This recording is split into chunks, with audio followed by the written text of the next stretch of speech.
السلام علیکم دوستو، کیا آپ کو معلوم ہے کہ حضرت ابراہیم علیہ السلام جب بوڑھے ہو چکے تھے اور عمر کے اس حصے میں پہنچ چکے تھے کہ جس میں اولاد ہونا تقریباً ناممکن ہو، اس وقت تین فرشتے اللہ کی طرف سے تین خوبصورت نوجوانوں کی شکل میں آپ کو حضرت اسحاق علیہ السلام کی پیدائش کی خوشخبری دینے آئے تو حضرت ابراہیم علیہ السلام انہی سے الجھ پڑے۔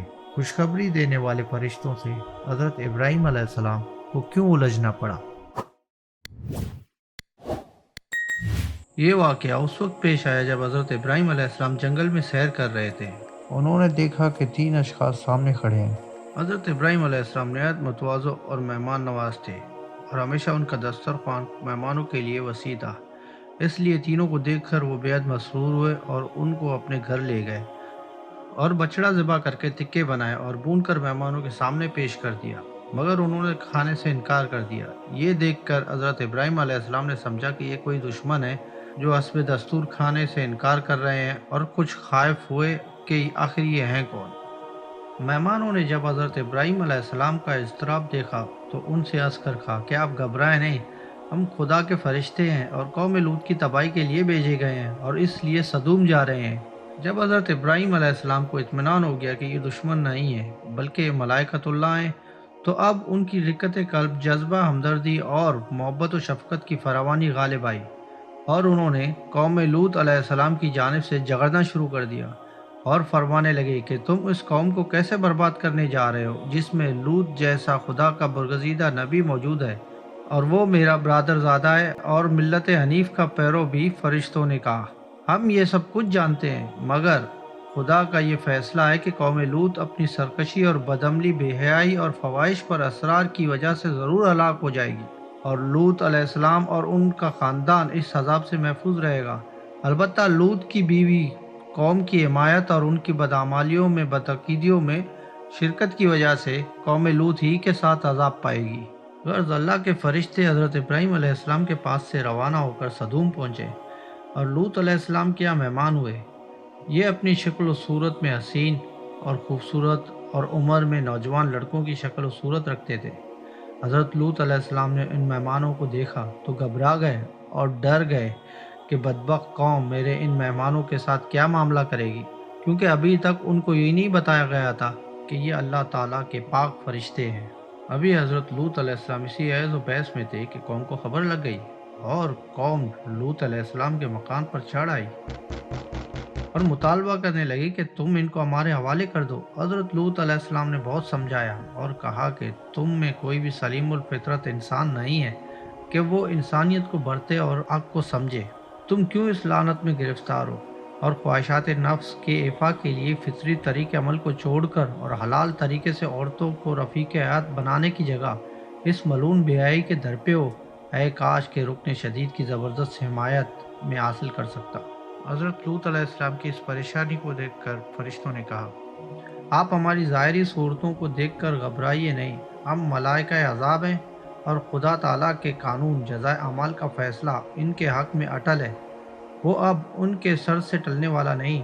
آپ اور آپ کا خاندان عذاب الہی سے محفوظ رہے گا، مگر آپ کی بیوی انہی بے حیاؤں کی رفاقت میں رہے گی اور تمہارا ساتھ نہ دے گی۔ آخر عذاب الہی کا وقت آ پہنچا۔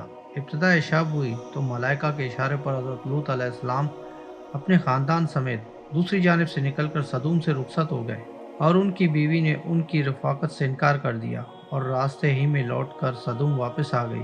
آخر شب ہوئی تو اول ایک ہیبت ناک چیخ نے اہل سدوم کو تہ و بالا کر دیا اور پھر آبادی کا تختہ اوپر اٹھا کر الٹ دیا، اور اوپر سے پتھروں کی بارش نے ان کا نام و نشان تک مٹا دیا، اور وہی وہ جو گزشتہ قوموں کی نافرمانی اور سرکشی کا انجام ہوا تھا۔ اس واقعے کو قرآن کریم فرقان حمید میں کچھ اس طرح بیان کیا گیا ہے، پھر جب ابراہیم علیہ السلام سے خوف جاتا رہا اور اس کو ہماری بشارت ولادت اسحاق کی خبر پہنچ گئی تو وہ ہم سے قوم لوط کے متعلق جھگڑنے لگا۔ بے شک ابراہیم علیہ السلام بردبار و غمخوار اور رحیم ہے۔ اے ابراہیم، اس معاملے میں نہ پڑ، بلا شبہ تیرے رب کا حکم آ چکا ہے اور بلا شبہ ان پر عذاب آنے والا ہے جو کسی طرح ٹل نہیں سکتا۔ حضرت ابراہیم علیہ السلام نے کہا، اے خدا کے بھیجے ہوئے فرشتوں، تم کس لیے آئے ہو؟ انہوں نے کہا، ہم مجرم قوم کی جانب بھیجے گئے ہیں تاکہ ہم ان پر پتھروں کی بارش کریں۔ یہ نشان کر دیا گیا ہے تیرے رب کی جانب سے حد سے گزرنے والوں کے لیے۔ اور جب ہمارے فرشتے ابراہیم علیہ السلام کے پاس پہنچے بشارت لے کر، کہنے لگے بے شک ہم ہلاک کرنے والے ہیں اس قوم صدوم کو، بلا شبہ اس کے باشندے ظالم ہیں۔ ابراہیم علیہ السلام نے کہا اس بستی میں تو لوط بھی ہیں۔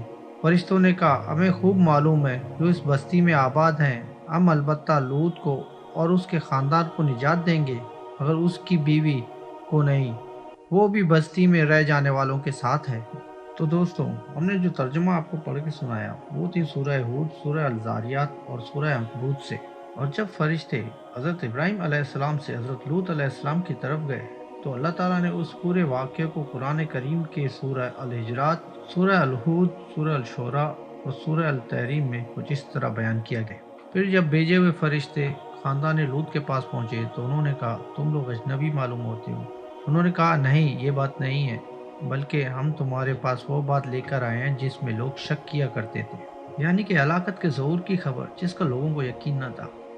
ہمارا آنا ایک امر حق کے لیے ہے اور ہم اپنے بیان میں سچے ہیں، بس چاہیے کہ کچھ رات رہو اور اپنے گھر والوں کو لے کر نکل جاؤ، اور اس بات کا خیال رکھو کہ کوئی پیچھے مڑ کر نہ دیکھے، جہاں جانے کا حکم دیا گیا ہے اسی طرف رخ کیے جاؤ۔ غرض کہ ہم نے لوط علیہ السلام پر حقیقت حال واضح کر دی کہ ہلاکت کا ظہور ہونے والا ہے اور باشندگان شہر کی بے خوب بنیاد صبح ہوتے ہی اکھڑ جانے والی ہے۔ اور اسی اثنا میں ایسا ہوا کہ شہر کے لوگ خوشیاں مناتے ہوئے آ پہنچے۔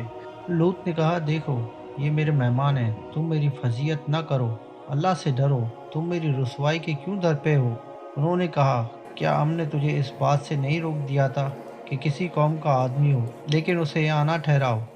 لوط نے کہا اگر ایسا ہی ہے تو دیکھو یہ میری بیٹیاں کھڑی ہیں، یعنی کہ باشندگان شہر کی بیویاں جن کی طرف وہ مائل نہیں ہوتے تھے، یعنی ان کی طرف مائل ہونے کو کہا۔ تب فرشتوں نے لوط سے کہا تمہاری زندگی کی قسم، یہ لوگ تو اپنی بدمستیوں میں کھوئے ہوئے ہیں، تمہاری باتیں ماننے والے نہیں۔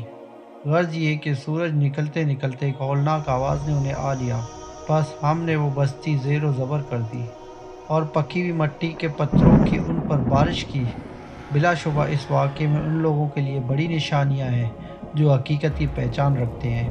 اور پھر جب ایسا ہوا کہ ہمارے فرستاد لوط علیہ السلام کے پاس پہنچے تو وہ ان کے آنے سے خوش نہ ہوا اور ان کی موجودگی نے اسے پریشان کر دیا۔ وہ بولا آج کا دن تو بڑی مصیبت کا دن ہے، اور اس کی قوم کے لوگ اجنبیوں کے آنے کی خبر سن کر دوڑتے ہوئے آئے اور وہ پہلے سے برے کاموں کے عادی تھے۔ لوط علیہ السلام نے کہا لوگو یہ میری بیٹیاں ہیں، یعنی بستی کی عورتیں جنہیں وہ اپنی بیٹیوں کی جگہ سمجھتا تھا اور جنہیں لوگوں نے چھوڑ رکھا تھا، یہ تمہارے لیے جائز ہیں اور پاک ہیں، بس ان کی طرف مائل ہو، دوسری بات کا قصد نہ کرو اور اللہ سے ڈرو۔ یہ میرے مہمان ہیں، میرے مہمانوں کے معاملے میں مجھے رسوا نہ کرو۔ کیا تم میں کوئی بھی بھلا آدمی نہیں؟ ان لوگوں نے کہا تجھے معلوم ہو چکا ہے کہ تیری ان بیٹیوں سے ہمیں کوئی سروکار نہیں، اور تو اچھی طرح جانتا ہے کہ ہم کیا کرنا چاہتے ہیں۔ لوط علیہ السلام نے کہا کاش تمہارے مقابلے کی مجھے طاقت ہوتی یا کوئی اور سہارا ہوتا جس کا آسرا پکڑ سکتا۔ تب مہمانوں نے کہا اے لوط ہم تیرے پروردگار کے بھیجے ہوئے ہیں، گھبرانے کی کوئی بات نہیں، یہ لوگ کبھی تجھ پر قابو نہ پا سکیں گے۔ تم یوں کرو کہ جب رات کا ایک حصہ گزر جائے تو اپنے گھر والوں کو لے کر نکل جاؤ اور تم میں سے کوئی ادھر نہ دیکھے، یعنی کہ کسی بات کی پرواہ نہ کرے، مگر ہاں تیری بیوی ساتھ دینے والی نہیں، وہ پیچھے رہ جائے گی، اور جو کچھ ان لوگوں پر گزرتا ہے وہ اس پر بھی گزرے گا۔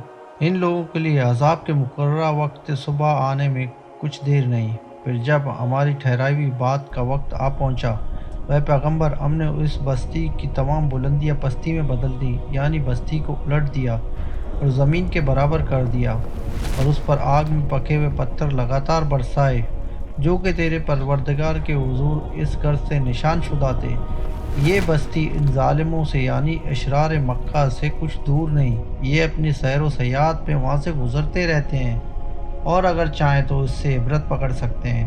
پھر بچا دیا ہم نے اس کو اور اس کے گھر والوں کو، مگر ایک بڑھیا رہ گئی رہنے والوں میں۔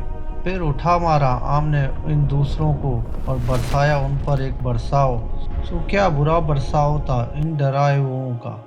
البتہ اس بات میں نشانی ہے اور ان میں بہت لوگ نہیں تھے ماننے والے، اور تیرا رب وہی ہے جو زبردست رحم والا ہے۔ اللہ نے ایک مثال بتلائی منکروں کے واسطے۔ ایک عورت نوح علیہ السلام کے گھر میں اور ایک عورت لوط علیہ السلام کے گھر میں تھی۔ دونوں کے دونوں ہمارے نیک بندے تھے، اور ان عورتوں نے ہمارے ان نیک بندوں سے خیانت کی جو کہ ان کے کام نہ آئی، اور اللہ کے یہاں سے حکم ہوا کہ چلی جاؤ دوزخ میں جانے والوں کے ساتھ۔ تو دوستوں، یہ واقعہ سنانا اس وقت اس لیے ضروری تھا کہ ہمارے ہاں اس وقت ہم جنس پرستی یعنی کہ ہومو سیکسوالٹی بہت تیزی سے پھیل رہی ہے۔ 1990 تک مغربی ملکوں میں بھی اس کو ایک نفسیاتی بیماری سمجھا جاتا تھا اور جرم میں شمار کیا جاتا تھا، لیکن یہ برائی وہاں اتنی تیزی سے پھیلی اور اتنے زیادہ لوگ یہ مکروہ فعل کرنے لگے کہ انہوں نے اسے لیگل کر دیا۔ یہی فرق ہے اللہ کے قانون اور انسان کے بنائے ہوئے قانون میں۔ اللہ کسی کے جذبات سے متاثر نہیں ہوتا، اس کا نہ کسی سے مفاد ہے اور نہ نقصان ہے۔ وہ قانون انسان کی فلاح کے لیے بناتا ہے، اور انسان جب کوئی قانون بناتا ہے تو سب سے پہلے وہ اپنا مفاد دیکھتا ہے۔ اگر شرابی قانون بنائے تو شراب کو برا نہ سمجھے، اور اگر زانی قانون بنائے تو زنا کو برا عمل نہ سمجھے، تو وہ کیسے ان غلیظ اعمال کو ختم کرنے کے لیے قانون سازی کریں گے؟ تو ثابت یہ ہوا کہ اللہ کا جو قانون ہے وہ ان تمام پابندیوں سے آزاد اور بالاتر ہے۔ مزید ایسی ویڈیو دیکھنے کے لیے ہمارے چینل کو سبسکرائب کریں، ویڈیوز کو لائک کریں اور شیئر کریں، اور اپنی آراء سے ہمیں کامنٹ کر کے آگاہ کریں۔